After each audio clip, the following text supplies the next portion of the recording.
The sun is beginning to dip behind the hills of Attica, casting long, amber shadows across the stone floor of a cold Athenian prison. Outside, the city-state hums with the life of 1,000 debates. But in here, there is only the rhythmic sound of a man's steady breath. Immanuel Kant's human clock has nothing on the final hours of Socrates. He sits among his weeping friends, not as a victim, but as a man who has finally solved the greatest riddle of all.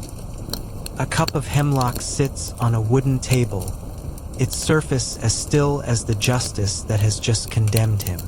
How did the wisest man in Greece, the man who taught us how to think, find himself at the edge of this bitter drought? Tonight, we step into the fading light of 399 BC to witness the trial that didn't just end a life, but gave birth to the Western mind. The morning sun cast long shadows across the agora of Athens as the city stirred to life in the spring of 399 BCE. Merchants were already setting up their stalls. The aroma of fresh bread mingled with the scent of olive oil and herbs, and the familiar sounds of a great city awakening filled the air. But beneath this veneer of normalcy, Athens was a city wrestling with its soul. The golden age of Pericles had long since faded. The disastrous Peloponnesian War had ended just 4 years earlier with Athens' humiliating defeat, and democracy itself seemed fragile, having been twice overthrown in recent memory by oligarchic coups. In this atmosphere of uncertainty and wounded pride, an old man in his 70s walked through the streets with his characteristic unhurried gait. Socrates of Athens, son of Sophroniscus the stonecutter, had spent the better part of his life wandering these very streets, engaging anyone who would listen in conversations about virtue, justice, and the proper way to live. His appearance was unremarkable, even comical by Athenian standards. He was short, stocky, with a snub nose, protruding eyes, and lips that seemed perpetually on the verge of a smile. Yet this unprepossessing figure had become perhaps the most famous philosopher in the Greek world, not through writing treatises or founding schools, but through the simple act of asking questions. The Athens of 399 BCE was not the confident, imperial city that had once dominated the Aegean. The long war with Sparta had drained its treasury, decimated its population, and shattered its confidence. The democracy that had been the source of so much pride had shown itself capable of spectacular failures, like the disastrous Sicilian expedition that had cost thousands of lives and countless ships. Worse still, the democracy had twice been overthrown by oligarchic governments supported by Sparta, the most recent being the brutal regime of the 30 tyrants, which had ruled from 404 to 403 BCE. The 30 had been a reign of terror. Led by men like Critias and Charmides, they had systematically murdered their political opponents, confiscated property, and ruled through fear. Among their victims were many of Athens' most prominent citizens, killed not for any crime but simply for opposing the new order or possessing wealth that the 30 coveted. The democracy had been restored, but the scars remained fresh, and many Athenians were looking for someone to blame for the disasters that had befallen their city. It was in this context that three men, Miletus, a relatively obscure poet, Anytus, a prominent politician and tanner, and Lyco, an orator, came forward with charges against Socrates. The formal accusation was brief but devastating. Socrates is guilty of corrupting the young and of not believing in the gods in whom the city believes, but in other demonic beings. These charges, seemingly straightforward, carried the death penalty under Athenian law. But the real reasons for the prosecution of Socrates were far more complex and deeply rooted in the political and cultural upheavals of the time. For decades, Socrates had been a controversial figure. His relentless questioning of traditional beliefs, his skepticism about democratic institutions, and his association with some of Athens' most notorious figures had made him many enemies. Among his followers and admirers had been Alcibiades, the brilliant but treacherous general whose defection to Sparta had been a catastrophe for Athens, and Critias, the leader of the 30 tyrants. The connection to Critias was particularly damaging. Though Socrates had never explicitly supported the 30 and had, in fact, refused to participate in their crimes, his philosophical influence on Critias was well known. The old philosopher's teachings about the superiority of knowledge over popular opinion, his criticism of democratic decision-making, and his emphasis on the rule of the wise rather than the many had provided intellectual justification for oligarchic rule. In the minds of many Athenians, there was a direct line from Socrates' philosophy to the tyranny they had just endured. Moreover, Socrates had made himself a figure of ridicule and resentment through his practice of exposing the ignorance of prominent citizens. For nearly 40 years, he had been approaching politicians, generals, poets, and craftsmen, engaging them in conversations that invariably revealed the hollowness of their supposed expertise. He claimed to be guided by a divine voice or spirit that warned him when he was about to make a mistake, and this claim to special divine guidance struck many as both blasphemous and arrogant. The religious charges against Socrates were particularly serious in a city that had always been deeply pious. Athens was under the protection of the goddess Athena, and the proper observance of religious duties was considered essential to the city's welfare. Socrates' reputation for questioning traditional religious beliefs, combined with his claims about his divine spirit, made him vulnerable to charges of impiety. The fact that Athens had suffered such catastrophic defeats in recent years only made the religious charges more potent. Perhaps the gods were angry because the city had tolerated blasphemy in its midst.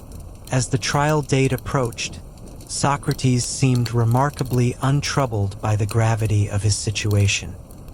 His friends and followers were deeply concerned, knowing that the political climate made conviction likely. Some urged him to flee the city, as was common practice for prominent Athenians facing serious charges.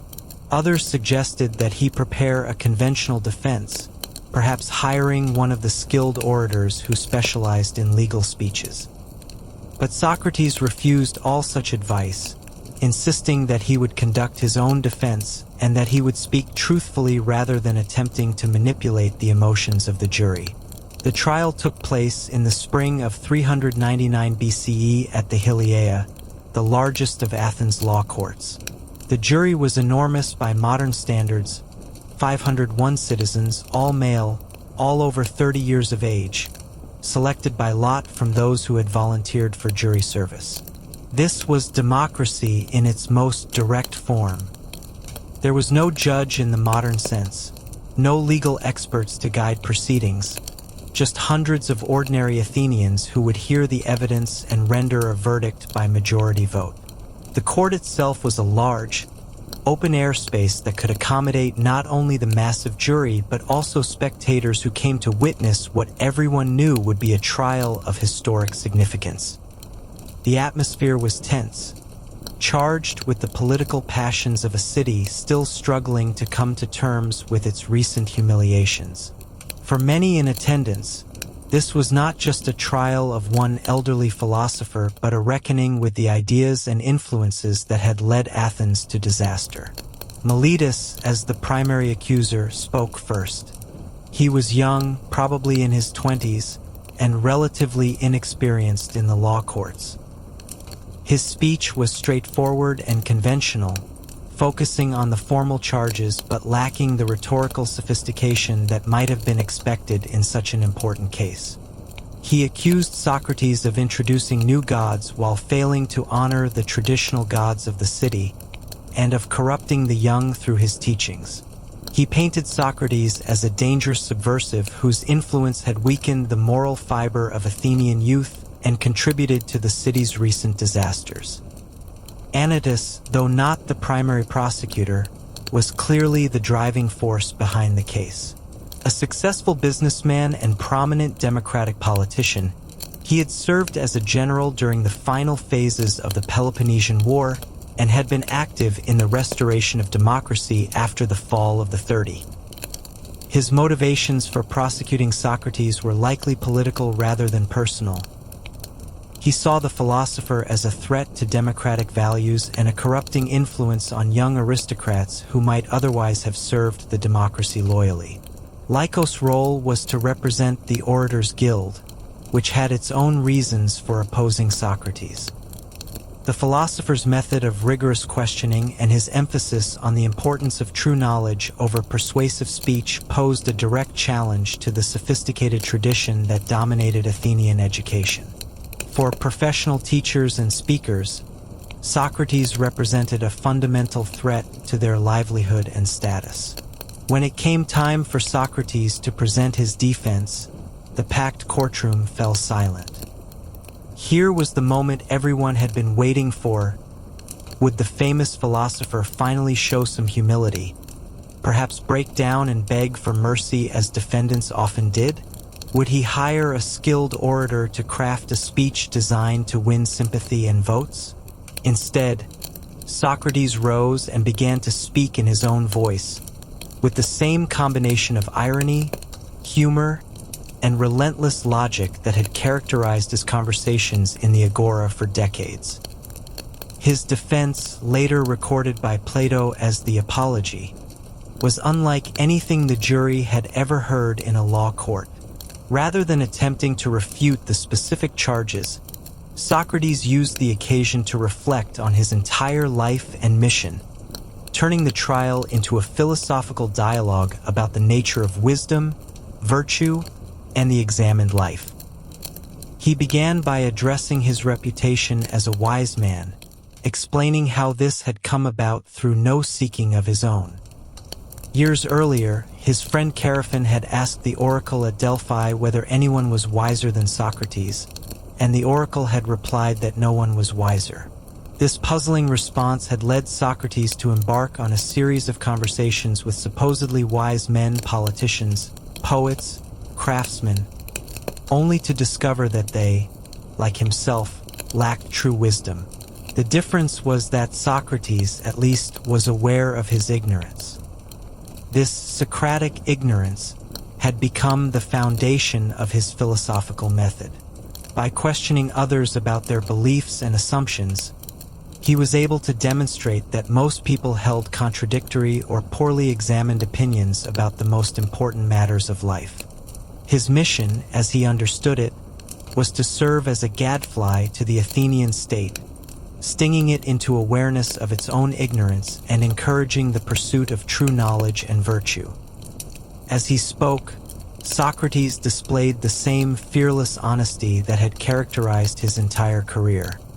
He acknowledged that his questioning had made him many enemies, but he insisted that this was the price of seeking truth. He compared himself to a midwife, helping others give birth to ideas that were already within them, and to a physician whose treatments might be painful but were ultimately beneficial to the patient's health. The jury listened with a mixture of fascination and growing irritation. This was not the humble, contrite defense they had expected. Instead of begging for mercy, Socrates seemed to be lecturing them about philosophy. Instead of showing respect for their judgment, he was suggesting that they, like everyone else, were ignorant about the most important things. His tone was not hostile, but it was certainly not conciliatory. When Socrates turned to the specific charges, his responses were characteristically indirect and philosophical. On the charge of corrupting the young, he argued that no one would deliberately corrupt those around him, since living among corrupt people would make his own life worse. If he had inadvertently harmed anyone through his teachings, the proper response would be instruction, not prosecution. He pointed out that despite decades of teaching, none of his former students had come forward to testify against him. Regarding the religious charges, Socrates took a more complex approach. He acknowledged his divine spirit or voice, but insisted that this was not evidence of disbelief in the traditional gods. His spiritual experiences were additional to, not replacement for, conventional religious observance.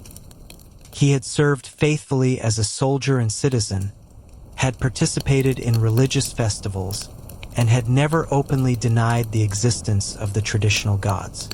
But perhaps most provocatively, Socrates used his defense to challenge the very premises on which he was being tried.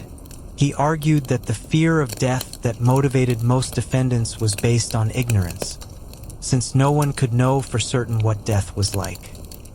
It might be a dreamless sleep, which would be pleasant, or it might be a journey to another place where he could continue his questioning of famous figures from the past. Either way, death held no terrors for a philosopher who had spent his life in pursuit of truth. This attitude toward death was not mere bravado but reflected a fundamental principle of Socratic philosophy. He believed that the most important thing in life was the care of the soul through the pursuit of wisdom and virtue. Physical life, while not without value, was less important than moral integrity. To compromise his principles in order to save his life would be to destroy what made life worth living in the first place. As Socrates concluded his defense, it became clear that he had made little effort to win the jury's sympathy or votes. If anything, his speech had been designed to explain and justify his life rather than to secure his freedom. He had presented himself not as a criminal seeking forgiveness, but as a man who had dedicated his life to the highest possible calling, the philosophical examination of human existence. The jury retired to consider their verdict, and the wait was brief. When they returned, the herald announced the result: guilty by a margin of 280 votes to 221. It was closer than many had expected, but the verdict was clear. Socrates had been found guilty of the charges against him. Under Athenian law, when a defendant was convicted of a capital crime, there followed a second phase of the trial in which the prosecution would propose a penalty and the defense could propose an alternative. The jury would then choose between the two proposals. Meletus predictably called for the death penalty. Now it was Socrates' turn to propose an alternative punishment. What happened next shocked even those who thought they knew Socrates well. Instead of proposing exile or a large fine, conventional alternatives that might have saved his life, Socrates engaged in what seemed like deliberate provocation of the jury. He suggested, with apparent seriousness, that instead of being punished, he should be rewarded for his services to the city. Perhaps he should receive free meals in the Prytaneum, the honor traditionally accorded to Olympic victors and other benefactors of the state. This suggestion was so outrageous, so completely at odds with what was expected from a convicted defendant, that it must have stunned the courtroom into silence. Here was a man who had just been convicted of serious crimes, suggesting that he deserved honors rather than punishment. To many jurors, this must have seemed like final proof of the arrogance and contempt for democratic institutions that had led to his prosecution in the first place. Recognizing that his initial suggestion was unlikely to find favor, Socrates eventually proposed a fine, first of 1 mina of silver, a relatively small sum that seemed almost insulting, and then, after consultation with friends including Plato, of 30 minae, a more substantial amount that his supporters guaranteed to pay. But the damage was done. His earlier comments had convinced many jurors that he remained unrepentant and defiant. When the jury voted on the penalty, the margin for death had increased significantly. What had been a relatively close vote on guilt became a decisive vote for execution. The man who had spent his life questioning everything would pay for that questioning with his life. As the trial concluded and the crowd began to disperse, Socrates spoke once more to the assembly. His final words in court were both a prophecy and a challenge. He warned those who had voted for his conviction that killing him would not silence the questions he had raised. Others would take up his mission, and they might be less gentle in their methods than he had been. The examined life could not be suppressed by legal proceedings. To those who had voted for his acquittal, he spoke more gently, explaining that his divine spirit had not opposed him during the trial, which he took as a sign that his fate was for the best. Death, he reminded them, was not necessarily an evil. It might be the greatest good, a release from the troubles of earthly existence and an opportunity for the soul to continue its journey toward truth. As Socrates was led away to await execution, the immediate reaction was mixed. Some felt that justice had been served, that a dangerous influence had been removed from Athenian society. Others were troubled by what they had witnessed, sensing that something precious and irreplaceable had been lost. Among his followers and students, there was shock and grief, but also a determination to preserve and continue his philosophical legacy. The execution was not carried out immediately. Under Athenian law, no executions could take place while the sacred ship to Delos was away on its annual mission to commemorate Theseus's legendary victory over the Minotaur. This religious observance, which could last for weeks, gave Socrates additional time in prison and his friends more opportunities to visit and speak with him. The prison where Socrates awaited death was a simple stone building not far from the agora where he had spent so much of his life in philosophical conversation. His cell was small and austere, but he was allowed visitors during daylight hours, and these final weeks became an intense period of philosophical discussion and reflection. His friends and students came daily, not only to offer comfort but to continue the conversations that had been the central activity of his life. Among the most frequent visitors was Plato, then a young man in his late 20s who had been studying with Socrates for several years. For Plato, these final conversations were transformative, providing the material and inspiration for many of the dialogues that would establish his own philosophical reputation. Also present were other members of the Socratic circle: Crito, Apollodorus, Cebes, Simmias, and others who had been drawn to the philosopher's unique approach to life and thought. The atmosphere in the prison was strange and intense. Here was a man facing imminent death, yet he seemed more concerned with philosophical questions than with his own fate. The conversations continued the patterns established over decades of intellectual exchange, with Socrates questioning his visitors' assumptions, challenging their beliefs, and using logical analysis to explore fundamental questions about reality, knowledge, and virtue. One of the most significant topics of discussion during these final weeks was the nature of the soul and the possibility of life after death. While Socrates had always been skeptical about claims to certain knowledge, he found himself increasingly drawn to the idea that the soul might be immortal and that death might be a transition rather than an ending. This was not based on religious faith in the conventional sense, but on philosophical arguments about the nature of the soul and its relationship to the body.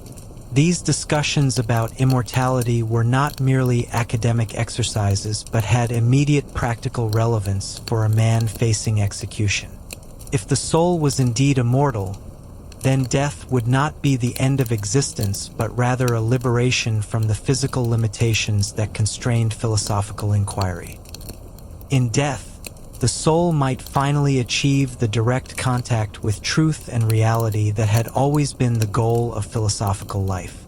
Socrates had always taught that philosophy was a preparation for death, in the sense that it involved separating the soul from bodily pleasures and concerns in order to focus on eternal truths.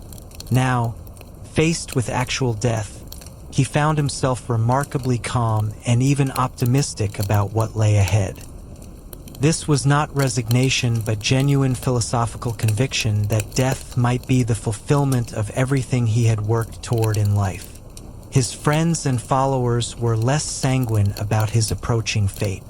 They continued to urge him to escape, pointing out that arrangements had been made to smuggle him out of Athens to safety in another city. Money had been raised, guards had been bribed, and a route had been planned. All he had to do was agree to leave, and he could continue his philosophical work elsewhere. But Socrates consistently refused these offers of escape. His reasons were both philosophical and practical. On a practical level, he argued that fleeing would validate the charges against him and suggest that he had indeed been a corrupter of the young and an enemy of the state. It would also break the implicit contract he had made with Athens by choosing to live there as a citizen for 70 years. More fundamentally, escape would violate the principles he had spent his life defending.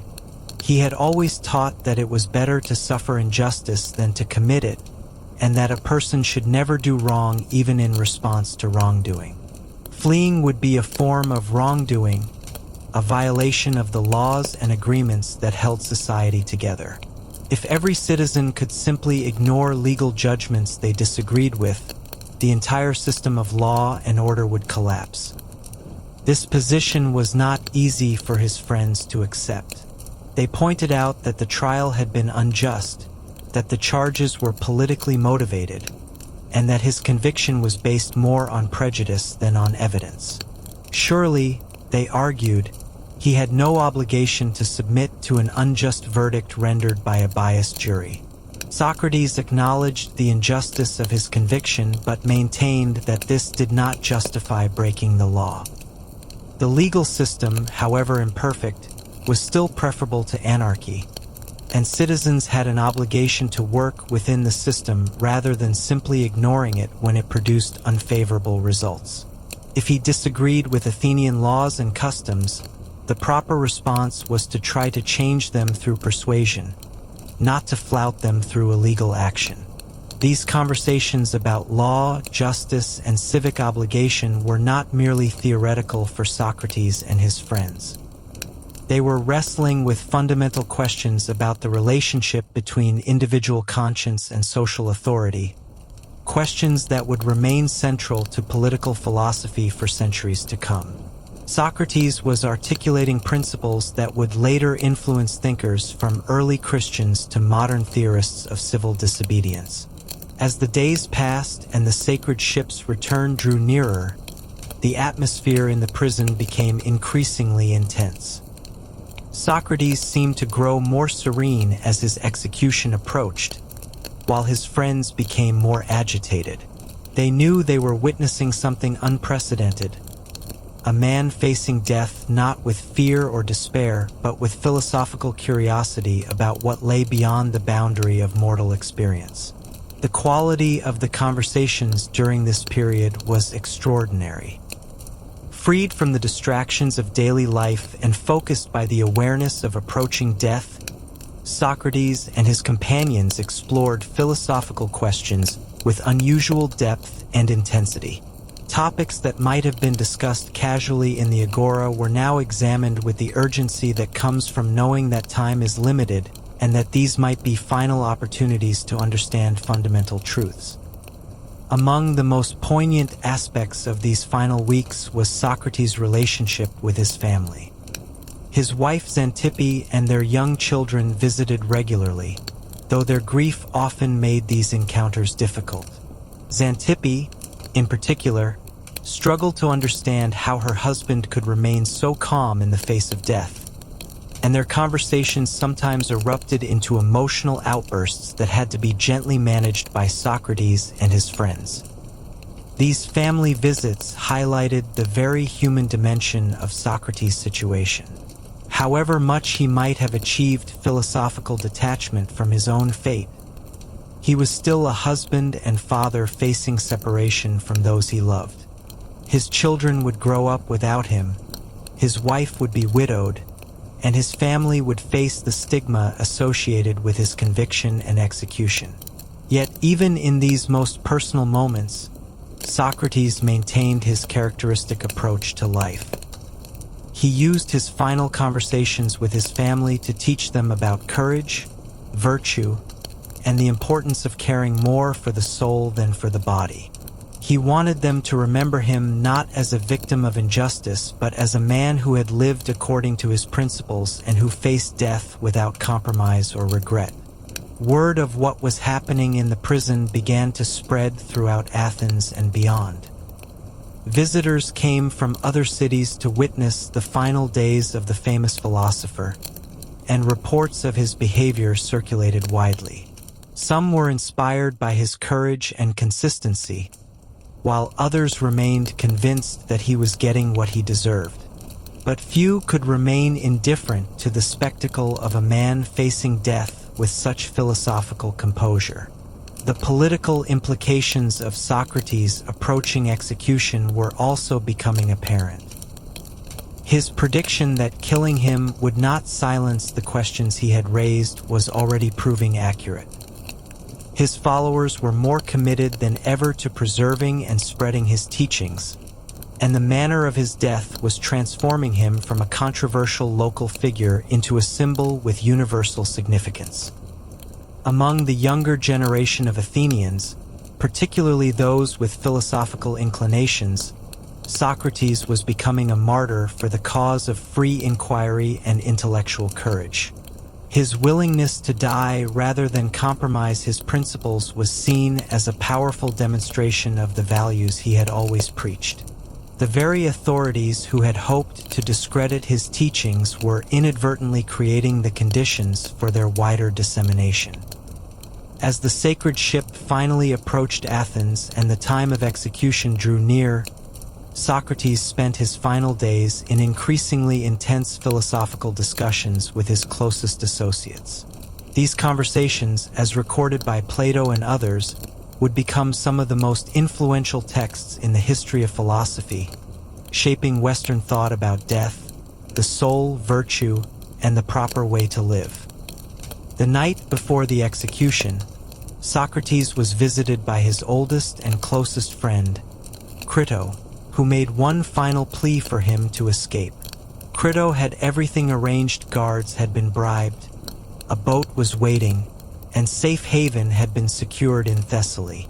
All Socrates had to do was walk out of the prison and begin a new life in exile.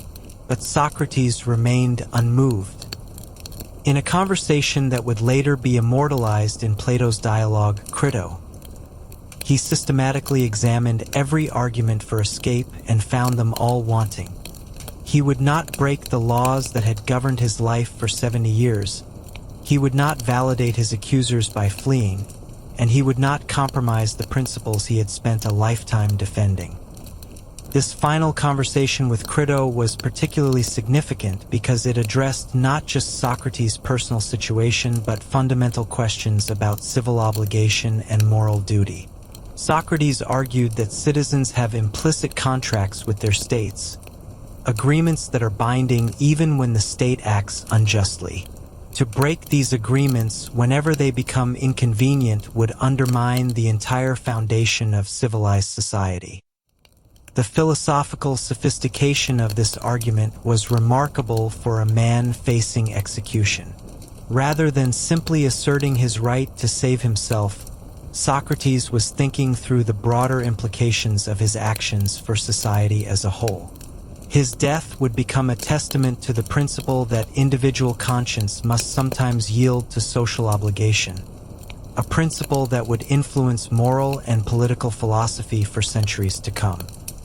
As dawn broke on what would be Socrates' final day, the atmosphere in the prison was subdued but purposeful. His friends and followers gathered early, knowing that this would be their last opportunity to speak with the man who had shaped their understanding of philosophy and life. The conversations continued, but there was now an underlying urgency as everyone realized that time was running out. The executioner arrived in the late afternoon, carrying with him the cup of hemlock that would end Socrates' life. Hemlock was considered a relatively humane method of execution in ancient Athens. The poison would gradually numb the body from the feet upward, eventually reaching the heart and causing death. It was less brutal than other forms of execution and was thought to cause minimal pain. When the executioner appeared, Socrates greeted him calmly and asked about the procedure. The man, who seemed somewhat embarrassed by his role, explained that Socrates should drink the poison when he was ready, then walk around until his legs began to feel heavy, at which point he should lie down and let the poison do its work. Throughout this explanation, Socrates remained composed, even cheerful, treating the whole process as if it were merely another topic for philosophical inquiry. His friends and followers were less composed. Many were weeping openly, and the atmosphere in the small prison cell was charged with grief and tension. Socrates, observing their distress, gently chided them for their tears, reminding them that he had spent his entire life preparing for this moment and that death should be seen as a liberation rather than a tragedy. Before drinking the poison, Socrates used his remaining time to engage in final philosophical discussions about the nature of the soul and the possibility of immortality. These conversations, as recorded by Plato in the Phaedo, represent some of the most profound and moving passages in ancient literature. Socrates argued that the soul was immortal and that death was merely the separation of the soul from the body, allowing the soul to continue its existence in a purer form. These arguments about immortality were not based on religious revelation or popular belief, but on careful philosophical reasoning. Socrates suggested that the soul was more real and permanent than the body, which was subject to change and decay. Since the soul was the source of life and consciousness, it could not itself be subject to death. At worst, death would be like a dreamless sleep. At best, it would be an opportunity for the soul to achieve the direct knowledge of truth that had always been the goal of philosophical inquiry. While these arguments may not have been completely convincing even to Socrates himself, he acknowledged that complete certainty was impossible. They represented his best understanding of the nature of existence and provided a framework for facing death with equanimity rather than terror. As the sun began to set over Athens, Socrates finally indicated that he was ready to drink the poison. He asked for the cup to be brought, and when the executioner hesitated, suggesting that they could wait a little longer, Socrates insisted that there was no point in delaying further. He had said everything he wanted to say, made peace with his approaching death, and was ready to discover what lay beyond the boundary of mortal existence. The hemlock was prepared by grinding the plant seeds and mixing them with water to create a bitter, greenish liquid. As the executioner handed him the cup, Socrates examined it with the same careful attention he had always given to new experiences. He asked if it would be permissible to pour out a libation to the gods, as was customary before drinking, but was told that only enough poison had been prepared for the required dose. Accepting this limitation, Socrates raised the cup to his lips without hesitation or ceremony. His friends watched in stunned silence as he drank the entire contents in one steady draught, as if it were nothing more than water or wine. Even the executioner seemed impressed by his composure, remarking that he had never seen anyone face death with such calmness and dignity. After drinking the poison, Socrates began to walk around the cell as instructed, continuing to converse with his friends as if nothing had changed. He spoke about the importance of remembering that he owed a cock to Asclepius, the god of healing, a debt that should be paid after his death. This comment has puzzled scholars for centuries, but it may have been Socrates' way of acknowledging that death was a cure for the disease of life, a healing that should be celebrated rather than mourned. As the poison began to take effect, Socrates lay down on his simple prison bed and covered himself with a cloak. His friends gathered around him, still struggling to accept that they were about to lose the man who had been the center of their intellectual and spiritual lives for so many years. The atmosphere was one of profound sadness mixed with awe at Socrates' extraordinary composure in the face of death. The paralysis began in his feet and gradually worked its way up his body, just as the executioner had predicted. Socrates reported on its progress with the same objective interest he had always shown in natural phenomena, treating his own dying as a final opportunity for observation and learning. He could feel the numbness spreading through his legs, then his torso, as his body systematically shut down while his mind remained clear and alert. As the poison reached his chest and his breathing became labored, Socrates spoke his final words. According to Plato's account, he said, "Crito, we owe a cock to Asclepius. Pay the debt, and don't forget." Then, after a few moments of silence, his body convulsed briefly, and he was still. The man who had spent his life examining existence had passed beyond the reach of human inquiry. The immediate aftermath of Socrates' death was a mixture of grief, shock, and profound reflection among those who had witnessed his final hours. His followers were devastated by the loss, but also inspired by the example he had set in facing death. The manner of his dying had been consistent with everything he had taught about virtue, courage, and the proper priorities in life. He had shown that philosophical principles were not mere intellectual games but commitments worth dying for. Crito, as Socrates' oldest friend and the executor of his final wishes, made arrangements for the burial. In keeping with Athenian custom, the body was washed, anointed with oils, and wrapped in grave clothes before being placed on a funeral pyre.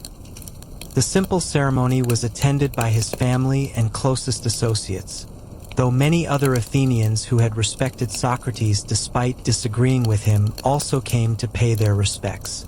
The burial itself was modest, reflecting both Socrates' indifference to material possessions and his family's relatively humble circumstances.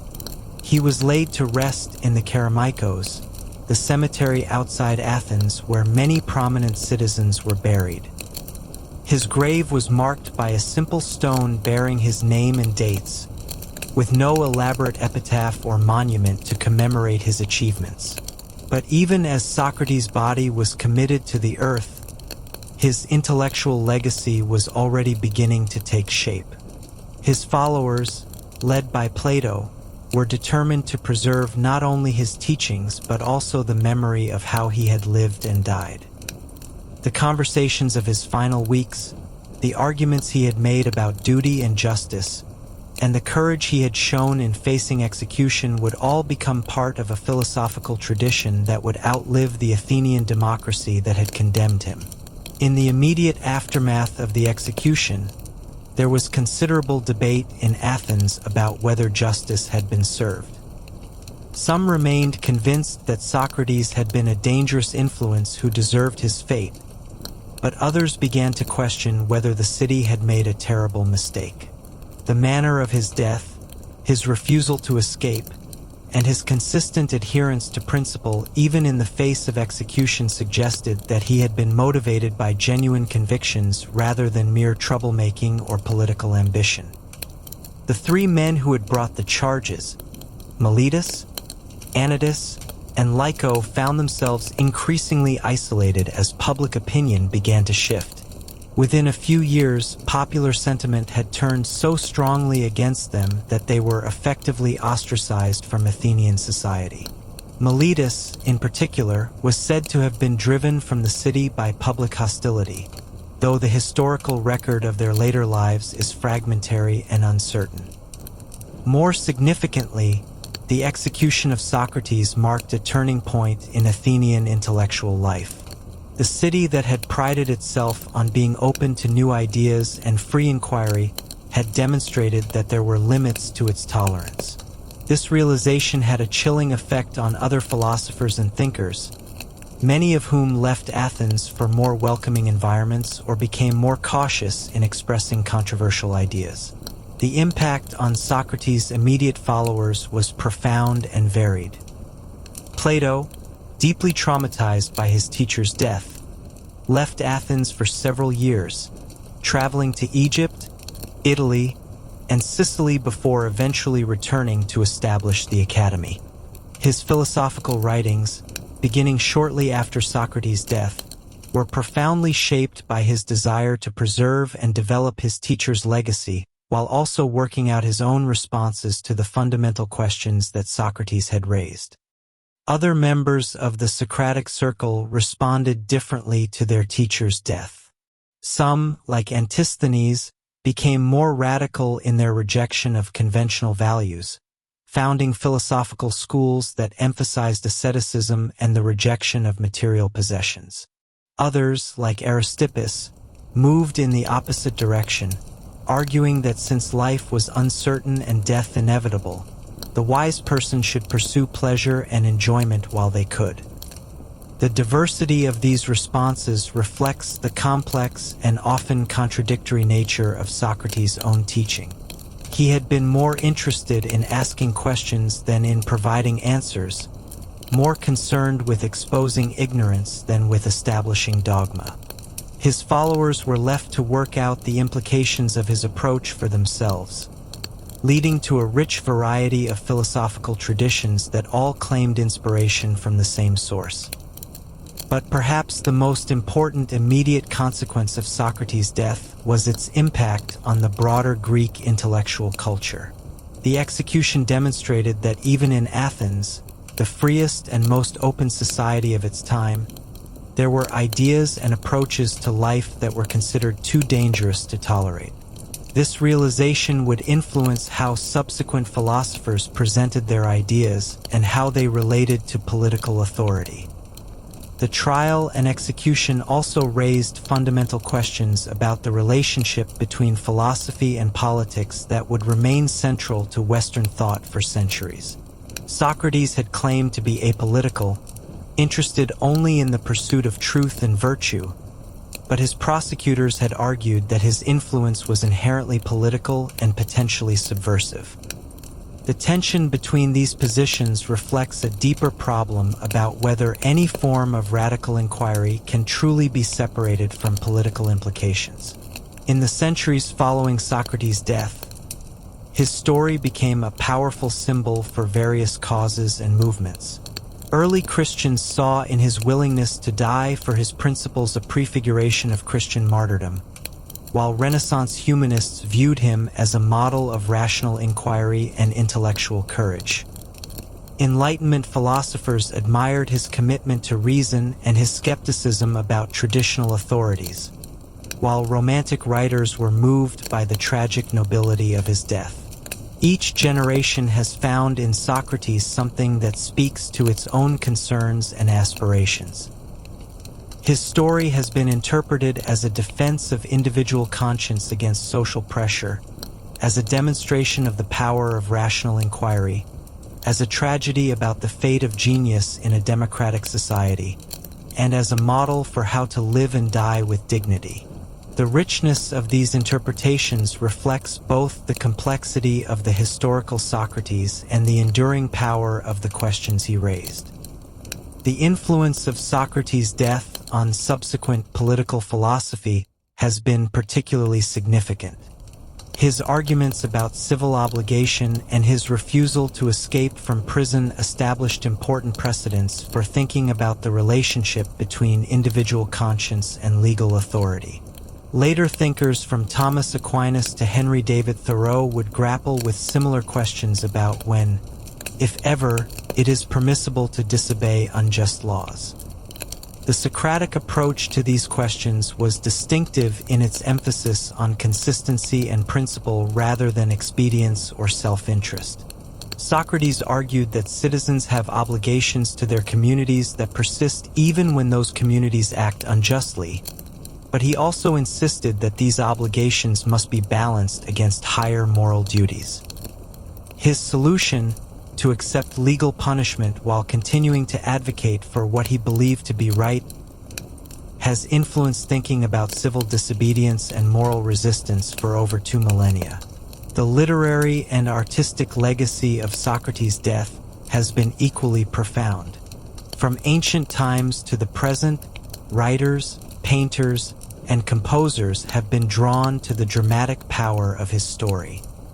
The image of the philosopher calmly drinking hemlock while discoursing on immortality has become one of the most iconic scenes in Western culture, rivaling any episode from Homer or the Bible in its cultural resonance.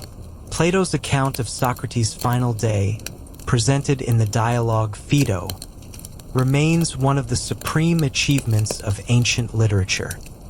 The work combines philosophical argumentation with dramatic narrative in a way that makes abstract ideas emotionally compelling while giving concrete human drama universal significance. The influence of this text on subsequent literature and philosophy can hardly be overstated. But the impact of Socrates' death extended far beyond the circles of professional philosophers and literary artists. His story became part of the common cultural inheritance of Western civilization, a reference point for discussions about courage, integrity, and the proper response to injustice. Whenever individuals have faced persecution for their beliefs or have had to choose between safety and principle, the example of Socrates has provided both inspiration and guidance. The educational implications of Socrates' approach and martyrdom have been particularly significant.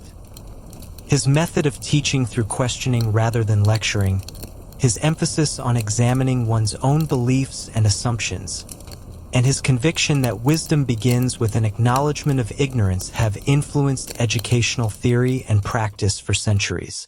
The Socratic method remains a standard technique in law schools, philosophy departments, and other educational settings where critical thinking is valued. Moreover, Socrates' death highlighted the potential tensions between education and social authority.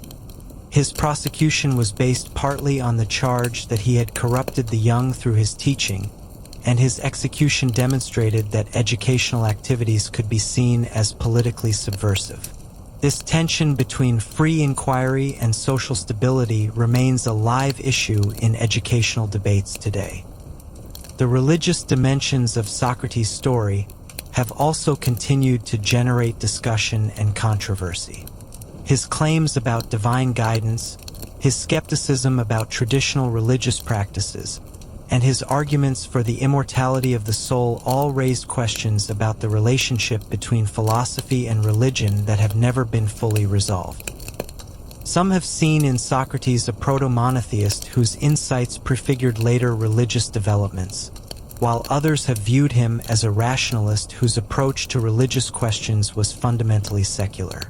The trial of Socrates also highlighted issues about religious freedom and tolerance that remain relevant today. The charges against him were based partly on his alleged failure to honor the traditional gods and his introduction of new spiritual practices. His conviction suggested that even relatively open societies have limits on religious innovation and that minority religious views can be seen as threats to social cohesion. As the centuries passed and the immediate political context of Socrates' trial became increasingly remote, his story took on more universal meanings. The specific charges against him, corrupting the youth and impiety, came to be seen as symbols for the broader conflict between new ideas and established authorities. His death became a paradigm for the fate of innovators and truth-tellers in societies that are not yet ready to accept their insights. This universalization of Socrates' story has made it a powerful tool for social criticism and reform. Whenever established authorities have seemed too rigid or oppressive, the example of Socrates has provided a model for principled resistance. His willingness to accept death rather than compromise his convictions has inspired countless individuals who have faced similar choices between safety and integrity. The democratic implications of Socrates' trial and execution have been particularly complex and troubling.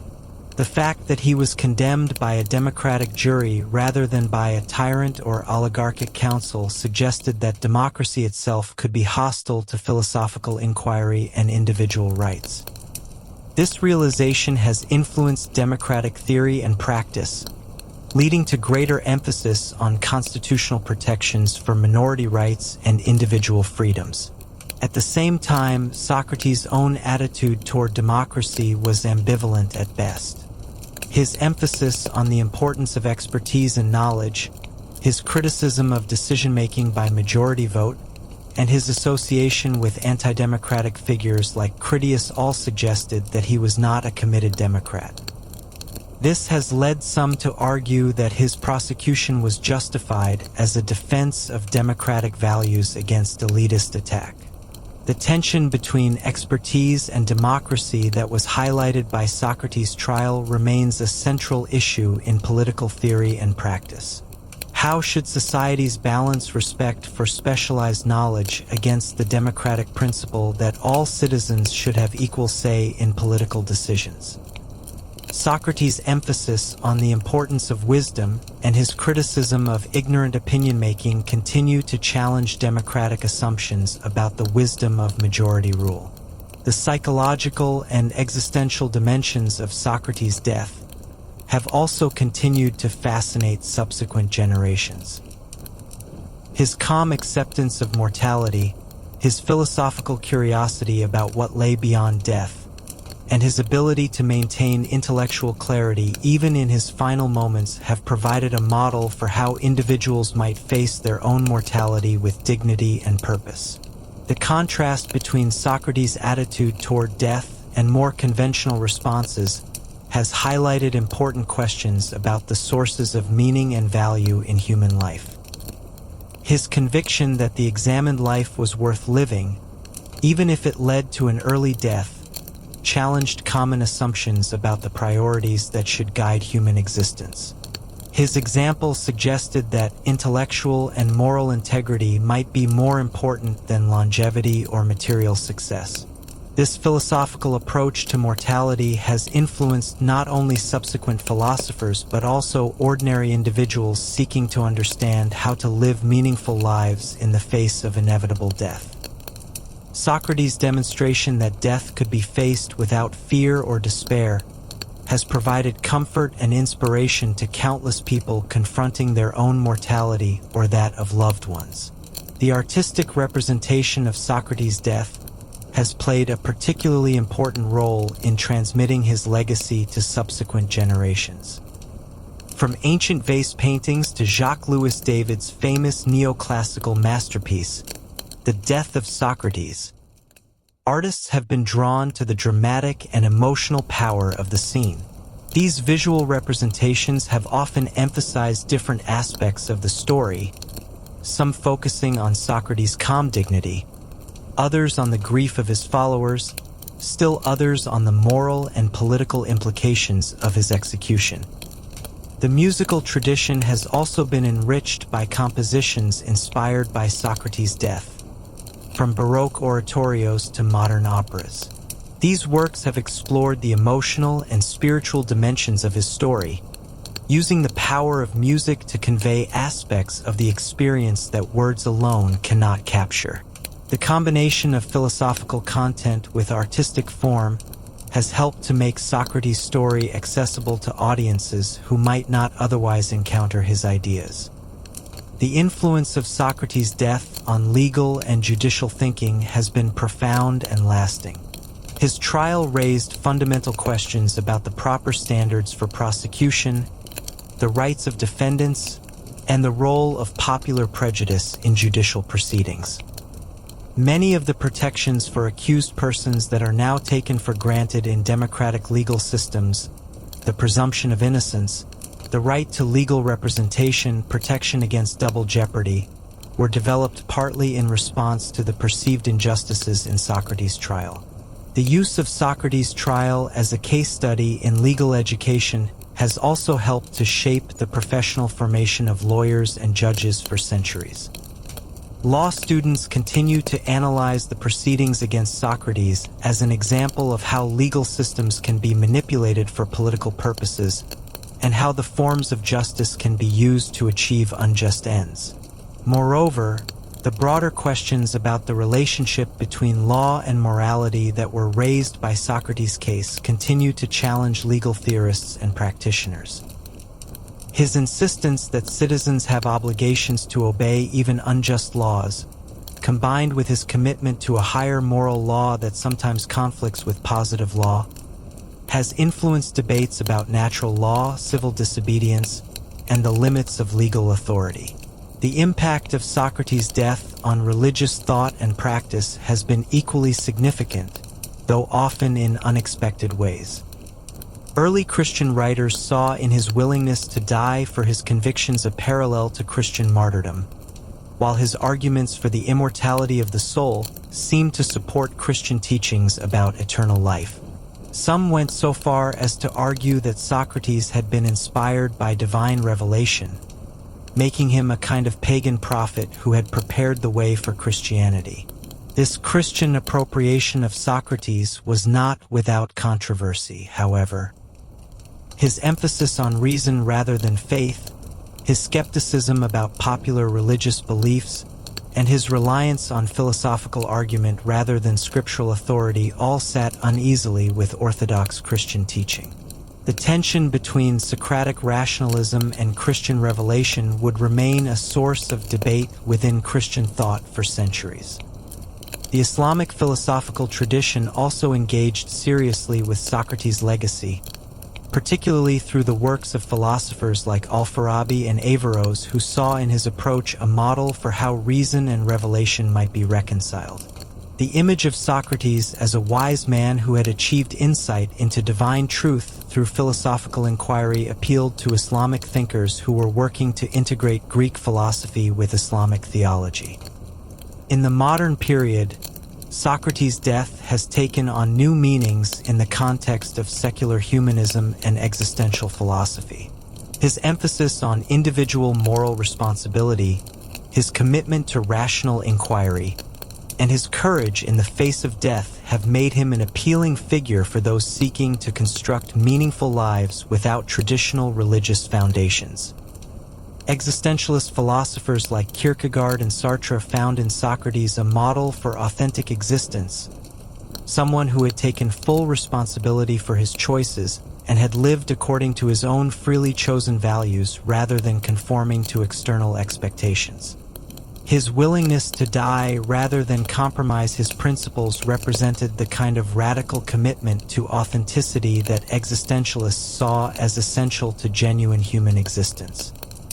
The feminist philosophical tradition has also engaged with Socrates' legacy, though often critically. Some feminist thinkers have argued that his emphasis on rational argumentation and his dismissal of emotion and embodied experience reflect masculine biases that have limited the scope and relevance of traditional philosophy. Others have found in his method of questioning and his refusal to claim authority valuable models for non-hierarchical and inclusive approaches to philosophical inquiry. The global spread of Western philosophical traditions has carried the story of Socrates' death to cultures far removed from its original Greek context.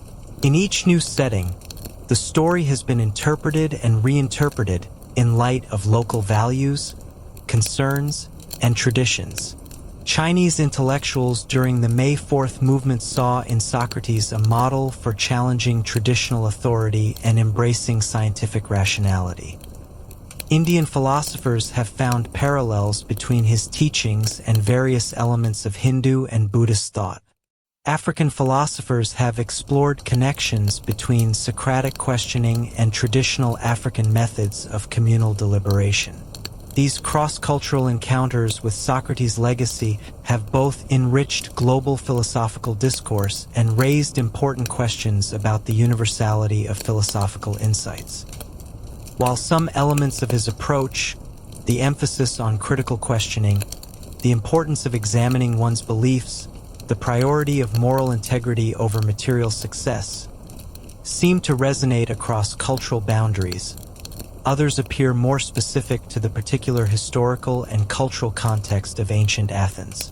The story of Socrates' death has also played an important role in discussions about the nature of Western civilization and its relationship to other cultural traditions. Some have argued that his emphasis on rational inquiry and individual moral responsibility represents the foundation of Western values and institutions. Others have contended that this view exaggerates the uniqueness of Greek philosophical achievements and ignores similar developments in other civilizations. These debates about Socrates' historical significance reflect broader questions about how we understand cultural differences and similarities, and about the possibilities for cross-cultural dialogue and understanding. His story continues to serve as a reference point for discussions about universal human values and the extent to which philosophical insights can transcend their particular historical origins. In the contemporary world, the story of Socrates' death has taken on new relevance in the context of debates about academic freedom, intellectual diversity, and the proper limits of free speech. His prosecution for corrupting the youth and introducing new religious ideas has been seen as a cautionary tale about the dangers of intellectual conformity and the suppression of dissenting voices. Universities and other educational institutions have invoked Socrates' example in defending their commitment to free inquiry and open debate, arguing that the pursuit of truth requires tolerance for controversial and challenging ideas. At the same time, critics have pointed out that Socrates' own teaching methods were sometimes exclusionary, and that his philosophical approach reflected the privileges of his particular social position. The digital age has created new contexts for thinking about Socrates' legacy, particularly his emphasis on the importance of questioning and examining received wisdom.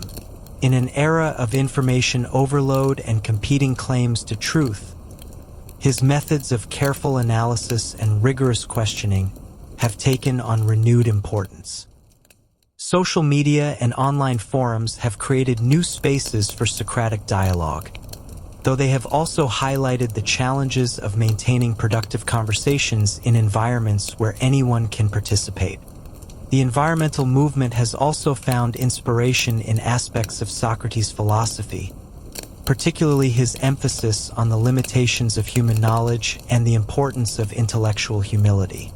His recognition that wisdom begins with acknowledging ignorance has been seen as relevant to contemporary discussions about the proper human relationship to the natural world and the dangers of technological hubris.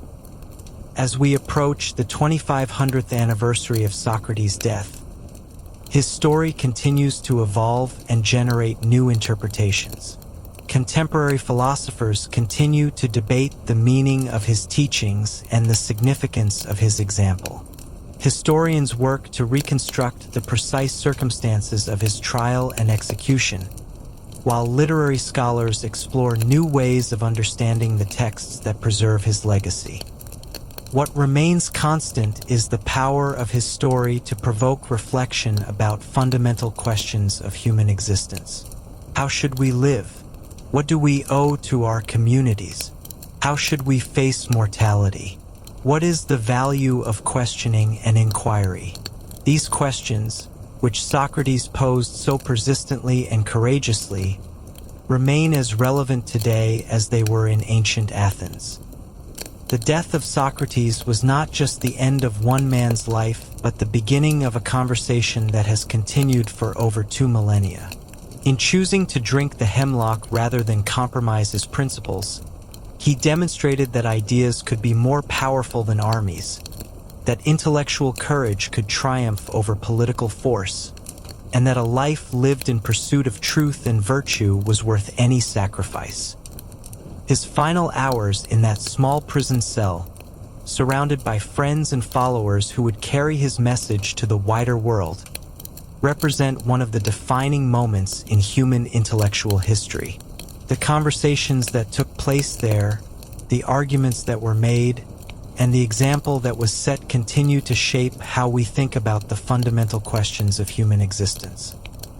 The trial that was meant to silence a troublesome gadfly instead created a martyr whose influence would far exceed anything he had achieved in life. The city that thought it was protecting itself from a dangerous subversive instead provided the catalyst for ideas that would transform civilization.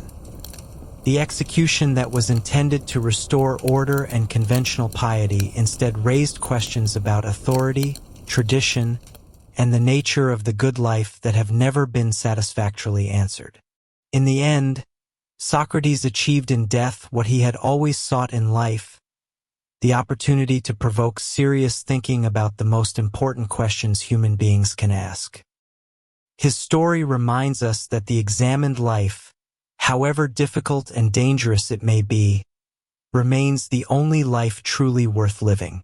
And his example continues to inspire all those who believe that the pursuit of truth and virtue is the highest calling to which human beings can aspire. The sun that set over Athens on that spring evening in 399 BCE marked not just the end of one extraordinary life, but the beginning of a philosophical tradition that would illuminate the path forward for countless generations to come. The gadfly was gone, but his sting would be felt forever.